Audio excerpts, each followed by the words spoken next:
العالمین کی توفیق سے سیرت کے درس میں ہم اور آپ ہجرت میں داخل ہو چکے تھے، اور یہ ذکر ہو چکا تھا کہ جب مکہ کے اندر مسلمانوں کا رہنا مشکل ہو گیا تو اللہ کے نبی علیہ السلام نے انہیں حبشہ کی طرف روانہ کیا، جو ایک کافر ملک تھا۔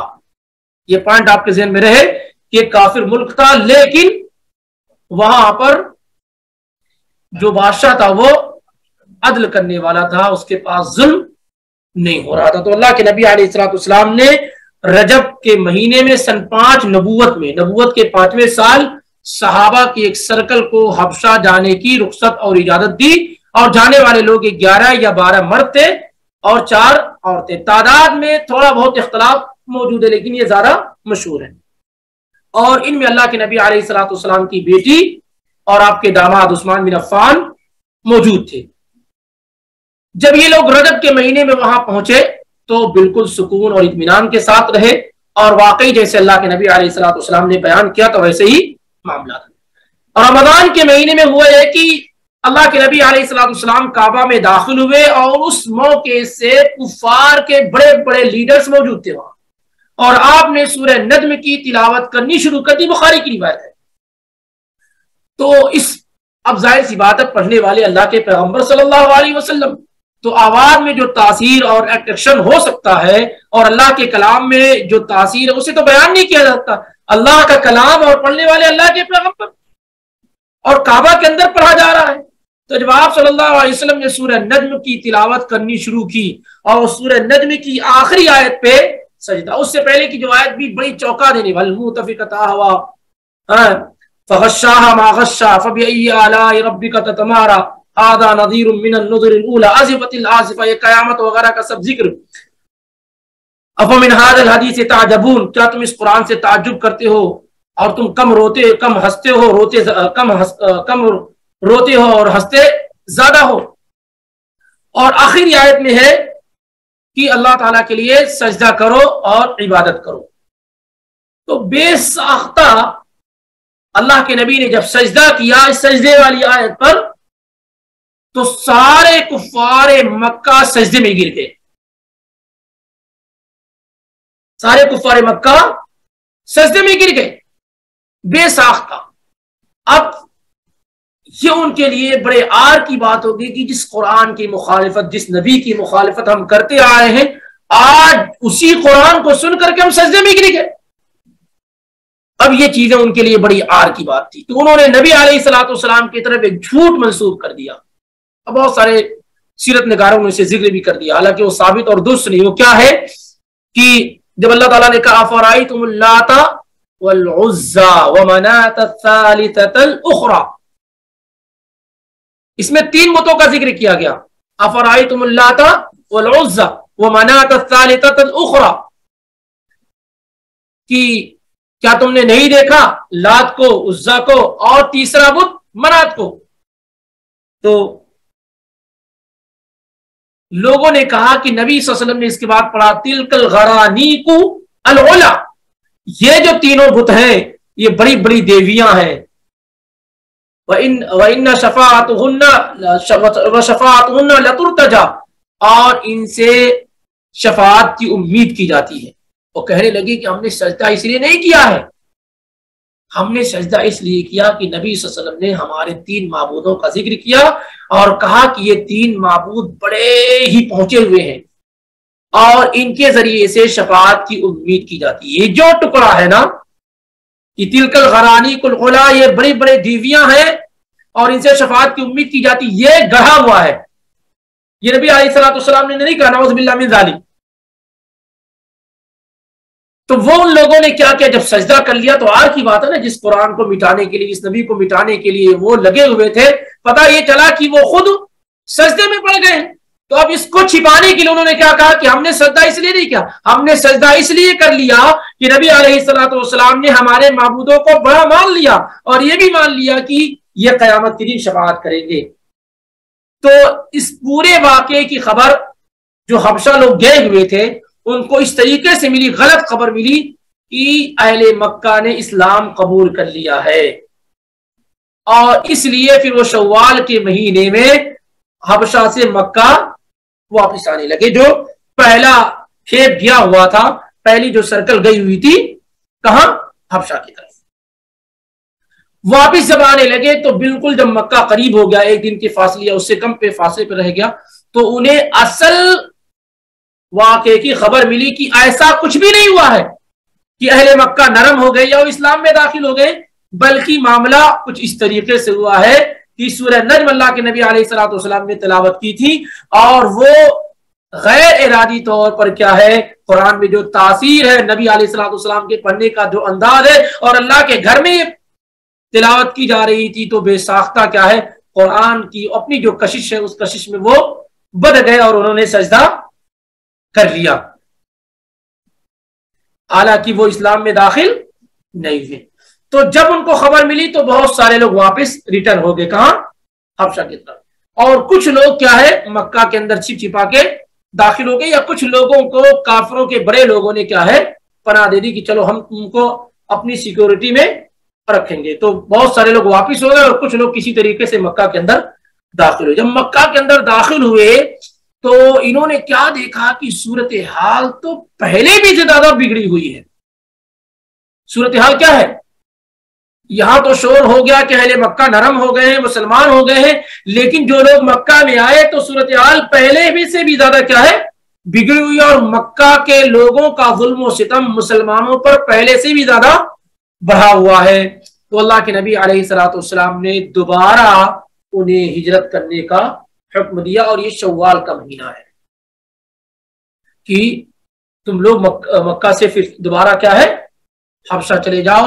دوبارہ جو ہجرت کرنے والے لوگوں کی تعداد تھی وہ پہلے لوگوں سے زیادہ بڑھی ہوئی تھی. مسند احمد کی روایت میں عبداللہ بن مسعود کہتے ہیں کہ اکثر من 80 سے زیادہ مرد تھے، اور ام سلمہ رضی اللہ تعالی عنہ کی روایت میں یہ ہے کہ مرد 80 سے زیادہ اور عورتیں 18 یا 19 تھی، اور بعض لوگوں نے 20 تک. یہ جو کوانٹٹی میں جو فرق ہوتا ہے نا، وہ فرق کوئی بہت بڑا بیس نہیں. اس میں کیا ہے کہ جیسے یہ بچہ ہے تو کسی نے بچے کو شمار کیا، کسی نے نہیں کیا، کسی نے بچی کو شمار کیا، کسی نے نہیں کیا. اب کسی نے جس نے بچی کو شمار کیا تو تعداد زیادہ ہو گئی، کسی نے نہیں شمار کیا تو تعداد کم ہوگی. المہم یہ ہے کہ 80 سے زیادہ مرد اور 18 سے زیادہ یا 18 سے زیادہ عورتیں دوسری ہجرت میں کے لیے روانہ ہوئے. لیکن پہلے سے زیادہ دوسری ہجرت کیا ٹف اور مشکل تھی، کیونکہ اہل مکہ چوکنا ہو گئے تھے. پہلی مرتبہ انہوں نے پیچھا کیا تھا لیکن ناکامیاب رہے. دوسری مرتبہ بالکل وہ انہوں نے اپنے کارندے لگا رکھے تھے کہ کوئی بھی مکہ سے نکلنے نہ پائے، لیکن اللہ رب العالمین نے مدد کی اور یہ دوسرا سرکل ہجرت کے لیے کیا ہے روانہ ہوا، اور صحیح سالم کیا ہے حبشہ پہنچ گیا. میں بڑے بڑے صحابہ عبداللہ بن مسعود، عبداللہ بن مسعود، اور یہ بھی کہا گیا ہے کہ عمار بن یاسر، ابو موسیٰ اشعری، یہ بڑے بڑے صحابہ کیا ہے اس میں موجود تھے، اور جعفر الطیار رضی اللہ تعالیٰ عنہ، یہ سب موجود تھے ہجرت کرنے والے لوگوں میں. ابو بکر صدیق رضی اللہ تعالیٰ عنہ بھی ہجرت کے لیے نکلے، لیکن برق العماد ایک جگہ ہے وہاں پر ابن دغینہ مل گیا. یہ کافر تھا لیکن اچھا انسان تھا تھوڑا، اور اس کی اپنی ایک پکڑ تھی قوم اپنے قوم کے اندر. صحیح بخاری کی روایت ہے کہ سیدنا ابو بکر صدیق رضی اللہ تعالیٰ عنہ بھی نکلے، لیکن مکہ کے سے 5 کلومیٹر کے فاصلے پہ تقریباً ابن دغینہ کی ملاقات ابو بکر صدیق رضی اللہ تعالیٰ عنہ سے ہو گئی. تو کہا کہ بھائی دیکھو تمہاری قوم کے لوگ مجھے یہاں رہنے نہیں دے رہے ہیں، عبادت نہیں کرنے دے رہے ہیں، تو اللہ رب العالمین کی زمین بڑی کشادہ ہے، میں دوسری جگہ جا رہا ہوں جہاں اللہ رب العالمین کی عبادت کر سکوں. تو ابن دغینہ نے کہا کہ مثلک یا ابا بکر لا یخرج ولا یخرج. اس کے الفاظ دیکھیے صحیح بخاری کے اندر، مسلمانوں کا کریکٹر، ان کا اخلاق، ان کا کردار اس طرح کا ہونا چاہیے کہ کافر بھی کہے کہ نہیں یہ ہمارے محلے میں نعمت ہے.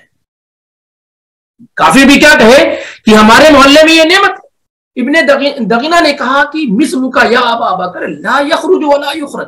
اے ابو بکر تمہارا وجود ہمارے محلے والوں کے لیے، ہماری بستی کے لیے، ہمارے ملک کے لیے یہ کیا ہے؟ رحمت ہے.